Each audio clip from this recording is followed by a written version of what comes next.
Sobat Bincang Energi, pasti kangen kan dengan program paling up to date yaitu Bincang Energi siaran terkini.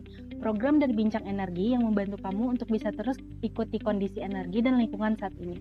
Bersama saya Alia dan rekan saya Damian yang akan dapat menginformasikan berita menarik dan aktual dalam episode kali ini. Halo Sobat Bincang Energi semua, saya Damian bersama Alia dalam episode kali ini akan menyajikan berita-berita yang lagi happening banget nih soal energi dan juga lingkungan. Tanpa berlama-lama lagi, yuk kita simak berita pertama kali ini. Kita awali episode kali ini dengan Bank Dunia dalam laporannya baru-baru ini mengenai Indonesia Poverty Assessment, menyarankan pemerintah untuk menghapus subsidi energi dan pertanian. Menurut Bank Dunia, subsidi energi dan pertanian yang digelontorkan pemerintah selama ini tidak efektif menurunkan kemiskinan dan ketimpangan, sebab banyak subsidi yang dilakukan tidak tepat sasaran.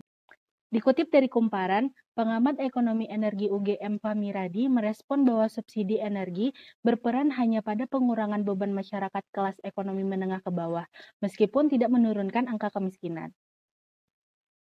Apabila dihapuskan, menurut Fahmi hal tersebut berisiko karena menyebabkan kenaikan harga BBM subsidi yang akan berpengaruh pada biaya distribusi, sehingga memicu inflasi yang dapat menambah beban pada masyarakat yang seharusnya mendapatkan subsidi.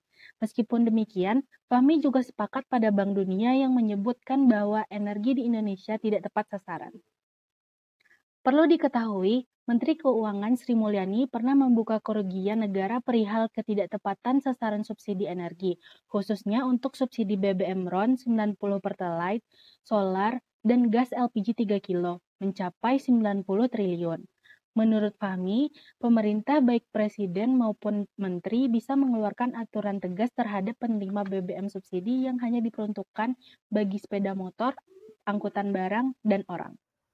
Kali ini kita menuju negeri tirai bambu yaitu Cina yang mendominasi penjualan mobil energi baru secara global. Dikutip dari Antara, penjualan mobil penumpang energi baru di Cina menyumbang hampir 2/3 dari total penjualan dunia sepanjang tahun lalu. Sekitar 8,87 juta unit kendaraan energi baru atau New Energy Vehicle (NEV) terjual di pasar Cina pada 2023 atau naik 37% dari tahun sebelumnya dan menyumbang 63,5% dari penjualan global, kata Cui Tongsu, Sekretaris Jenderal Asosiasi Mobil Penumpang Cina. Tingkat penetrasi NEV di Cina atau proporsi NEV dalam seluruh penjualan mobil juga meningkat hampir 30% pada tahun 2023. Pasar NEV menunjukkan ekspansi yang kuat di Cina selama beberapa tahun terakhir berkat percepatan pembangunan hijau dan pertumbuhan pesat pasar otomotif di negara tersebut. Pada 2023 sendiri, mobil penumpang listrik menyumbang 69% dari penjualan di Cina, sementara mobil plug-in hybrid menyumbang 31%. Mengingat NEV Cina juga populer di pasar Asia Tenggara dan juga Eropa, pertumbuhan penjualan yang kuat terlihat di pasar domestik maupun luar negeri, papar Cui. Data sebelumnya menunjukkan ekspor NEV Cina pada 2023 melonjak 77,6% secara tahunan ke angka 1,2 juta unit. Nah, Sobat Ben, di saat Pesta Demokrasi Pemilihan Umum 2024 yang lalu, tempat pemungutan suara atau TPS banyak yang memberikan konsep unik guna menarik minat dan partisipasi masyarakat melakukan pencoblosan. Di antara banyak ide yang menarik, ternyata ada yang mengangkat tema ramah lingkungan. Salah satunya adalah TPS 25 di Legenteng, Kota Bandung, Jawa Barat, yang menyulap sampah menjadi ragam dekorasi. Dalam daftarnya termasuk karpet terbuat dari kemasan kopi, limbah tutup botol minum yang dijadikan ornamen tulisan, serta kemasan bekas galon yang diolah menjadi hiasan vas bunga dan akuarium. Menurut Ketua KPPS TPS 25, Sandi Syarif, TPS ini berkonsep dekorasi dari barang bekas, karena Kota Bandung saat ini sudah harus memilah sampah dari rumahnya, dan memang di Kelurahan Nyingseret ini sudah memiliki bank sampah. Menurut Ketua KPPS TPS 25 Sandi Syarif, TPS ini berkonsep dekorasi dari barang bekas, karena Kota Bandung saat ini sudah harus memilah sampah dari rumahnya, dan memang di Kelurahan Nyingseret ini sudah memiliki bank sampah. Semangat serupa dibawa oleh TPS 14 di Kelurahan Ngampilan, Kecamatan Ngampilan, Yogyakarta. Beragam produk hasil daur ulang sampah terlihat menghiasi berbagai sudut TPS, mulai dari lampion dari tutup plastik hingga meja dari tutup drum bekas sebagai alas kotak suara. Koordinator Tim Pendukung TPS 14, Dimas Arifin Hamzah, menyebutkan bahwa konsep tersebut sengaja dimunculkan dengan harapan ada sedikit pesan moral kepada masyarakat yang datang menggunakan hak pilihnya, sehingga bisa sadar pentingnya membantu menyelesaikan masalah sampah. Kementerian Lingkungan Hidup dan Kehutanan (KLHK) sebelumnya telah mengeluarkan surat edaran untuk kepala daerah guna memastikan pengelolaan sampah alat peraga kampanye dari pemilu 2024 agar tidak mencemari lingkungan. Selain pengelolaan sampah APK, KLHK juga menyoroti pentingnya pengelolaan surat suara yang tidak lagi digunakan. Untuk itu, pihaknya akan berkoordinasi dengan KPU dalam pengelolaan limbah kertas dan penyelenggaraan pemilihan tahun 2020. Kita tutup episode kali ini dengan kawasan Gelora Bung Karno yang kini 100% menggunakan energi bersih dari RIC PLN. Secara resmi menghadirkan energi hijau di kawasan Gelora Bung Karno, Jakarta.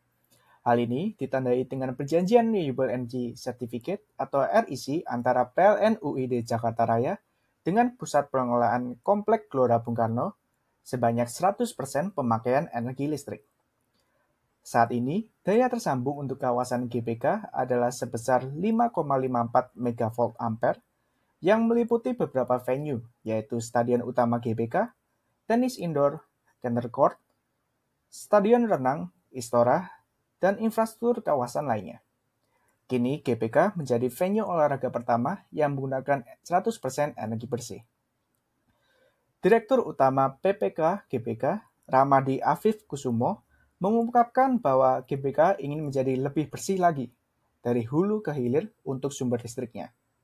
Hal ini sejalan dengan visi misi PPK GBK agar menjadi kawasan yang ramah lingkungan dan mendukung program pemerintah dalam penurunan emisi. Berdasarkan perhitungan PLN, total energi baru terbarukan yang dipasok dari PLN ke GBK dalam setahun mencapai 8,1 juta kWh atau setara dengan pasokan listrik untuk 3.700 rumah tangga. GBK kini menjadi contoh tempat olahraga lain di Indonesia untuk menggunakan RIC dari PLN sebagai komitmen penggunaan energi bersih. Wah, Sobat Bincang Energi, sudah berakhir nih segmen BES ke-69 hari ini.